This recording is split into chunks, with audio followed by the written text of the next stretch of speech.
कि वह हमें हर मुश्किल से किसी न किसी तरीके से निकाल ही देता है।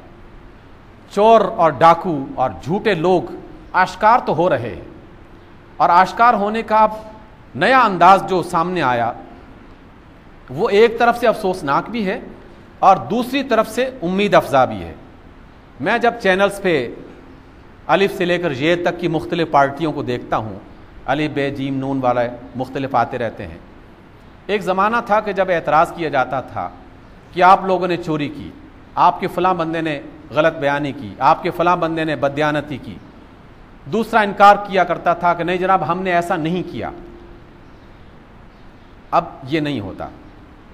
मैं आपको आज भी कहता हूँ, आज के शाम के चैनल्स को आप किसी भी चैनल में जहाँ कहीं मुज़ाकरा हो रहा हो आप देख लीजिएगा, एक आध दिन में आपको पता चल जाएगा दोबारा। अब ये नहीं होता।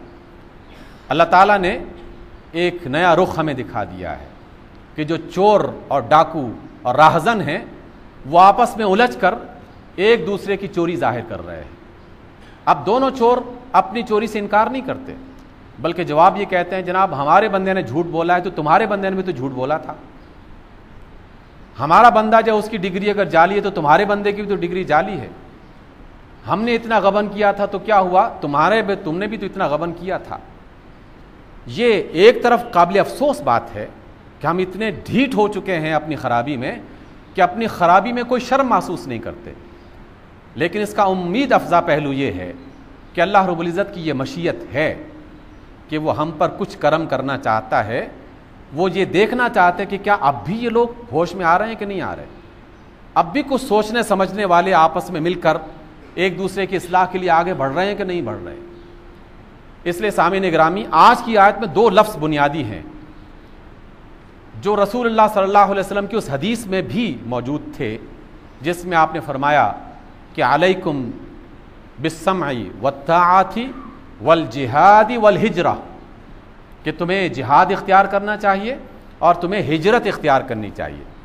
आज की आयत में भी यही बात कही गई और फरमाया अल्लाह रब्बुल इज़्ज़त ने इन्नल्लज़ीना आमनू वल्लज़ीना हाजरू, वो लोग जो ईमान लाए और वो लोग जिन्होंने हिजरत की, वजाहदू फ़ी सबीलिल्लाह, अल्लाह के रास्ते में जिहाद किया, वही हैं जो अल्लाह की रहमत के उम्मीदवार हैं।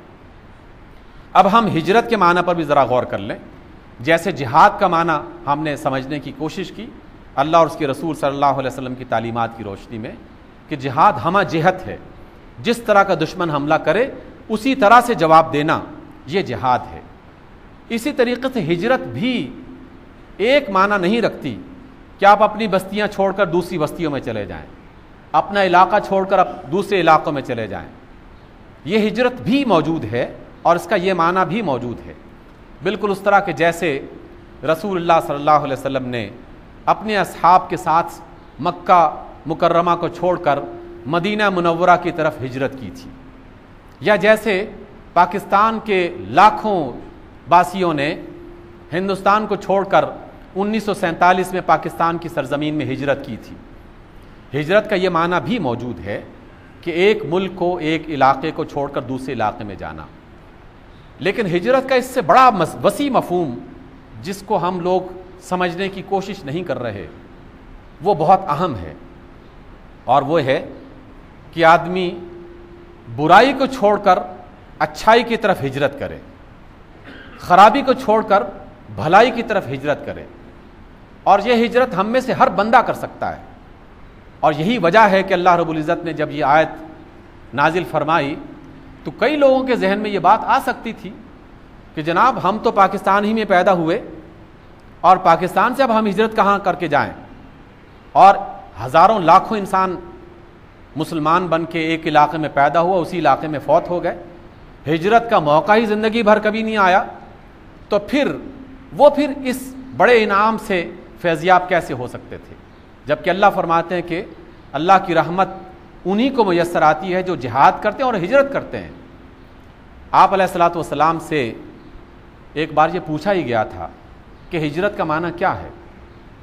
आप अलैहिस्सलाम ने भी यही फरमाया कि जो अल्लाह के लिए हिजरत करे, और अल्लाह के लिए हिजरत करने का माना भी वही है कि आपने अल्लाह के लिए एक शर को, एक बुराई को, एक गुनाह को, एक गलती को छोड़ दिया।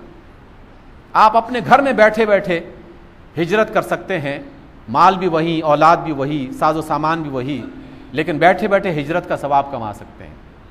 हम इस बात का आज से इरादा कर लें, इस मस्जिद में जितने भी अहबाब तशरीफ़ फरमा हैं, जितनी भी ख़वातीन यहाँ मौजूद हैं, किसी एक बुराई को अपने जहन में तसव्वुर करें कि मेरे अंदर ये वाली ख़राबी पाई जाती है और आज से मैं इस बुराई को छोड़ रहा हूँ। जिस रोज़ वो बंदा अपनी उस बुराई को छोड़ देगा, उस रोज़ वो अल्लाह का मुहाजिर बन जाएगा, अल्लाह के रास्ते में हिजरत करने वाला बन जाएगा। और मैं ये हिजरत हर रोज़ कर सकता हूँ। अगर मुझ में झूठ की आदत थी, इस झूठ की आदत को छोड़ दीजिए, हिजरत कर लेंगे आप झूठ से सच की तरफ। फितना फैलाने की, आपस में लड़ाने की एक ख़राबी थी मुझ में, जैसे कि गुज़श्ता रोज़ हुआ, खामखा इस बात को हज़ारा और पख्तूनख्वा के दरमियान में लड़ाई का ज़रिया बनाने की कोशिश की गई।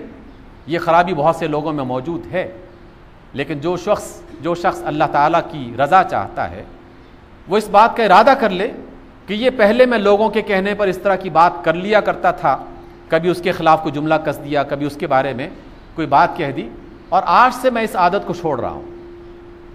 मैं अब लोगों को आपस में लड़ाने की कोशिश नहीं करूँगा, बल्कि जहाँ भी दो लड़ रहे हों उनको आपस में मिलाने की कोशिश करूँगा, तो उसकी हिजरत वहाँ से शुरू हो जाएगी।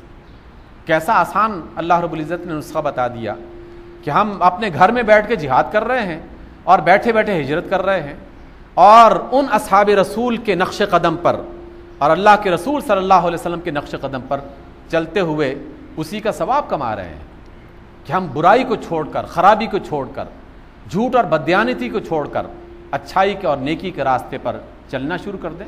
हिजरत का सवाब हमें मुयस्सर आ जाएगा।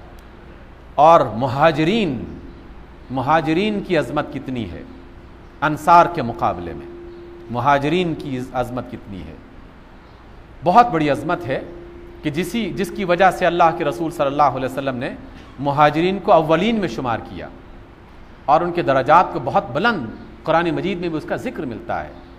ये हिजरत का सफ़र क़यामत तक जारी रहेगा, हर लम्हे जारी रहेगा, बशर्ते कि हिम्मत हमें ज़रा ख़ुद से करनी पड़ेगी।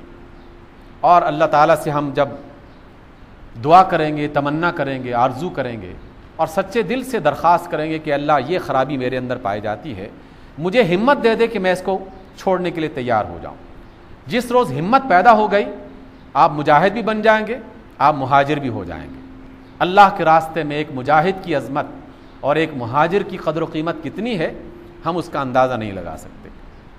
इसलिए सामीन गिरामी, इस आयत की रोशनी में हमें अपने आप को देखना है और अल्लाह के रास्ते में हर उस तरीक़े से जिहाद करना है जिस तरीक़े से अल्लाह के दुश्मन हम पर हमलावर हो रहे हैं, और अल्लाह के रास्ते में हर गलती को छोड़कर हिजरत इख्तियार करनी है कि जिसकी वजह से हम मुहाजिरीन बन जाएं और अल्लाह ताला के यहाँ उस बड़े इनाम के काबिल हो जाएं कि जिसका वादा अल्लाह ने और उसके रसूल ने हमसे किया है।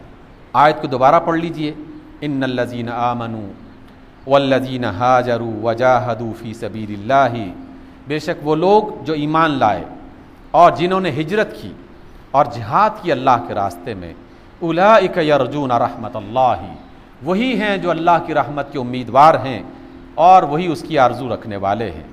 वल्लाहु गफूरुर रहीम, और जान लो कि अल्लाह ताला बहुत ही माफ़ करने वाला, बड़ा माफ़ करने वाला और रहम दिल है और मेहरबान है, रहीम है, इंतहाई दर्जे का माफ़ करने वाला है। अल्लाह ताला से दुआ है कि हमें हिजरत के रास्ते पर कदम उठाने की तौफ़ीक़ अता फ़रमाए और उस कदम उठाते हुए हमें अल्लाह का मुजाहिद बनने की वो सआदत अता फ़रमाए जिसे अल्लाह और उसके रसूल सल्लल्लाहु अलैहि वसल्लम ने हमें बयान फ़रमाया है। अक़ूलु क़ौली हादा वस्तग़फ़िरुल्लाह ली व लकुम।